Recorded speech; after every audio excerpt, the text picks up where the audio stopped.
पुढची महत्त्वाची बातमी, मुंबई अहमदाबाद राष्ट्रीय महामार्गावर अपघात झाला। मुंबईहून गुजरातकडे जाणारा ऑइलचा टँकर पलटी झालाय।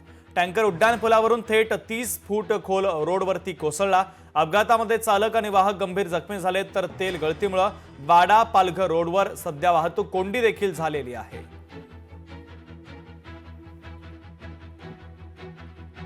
तर या अपघाताची काही दृश्य देखील समोर आलेली आहे। सीसीटीव्हीच्या माध्यमातली दृश्य आहे, कशा पद्धतीने हा टँकर थेट उड्डाणपुलावरून खालच्या रस्त्यावर कोसळलेला आहे।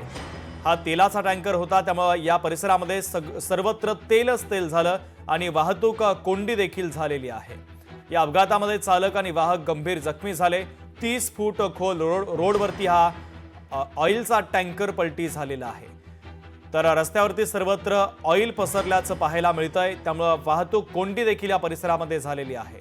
भीषण अपघाताच्या संदर्भातली ही थरारक दृश्य देखील आपण पाहतोय। उड्डाणपुलावरून थेट 30 फूट खोल रोडवर हा ऑइलचा टँकर कोसळलेला आहे।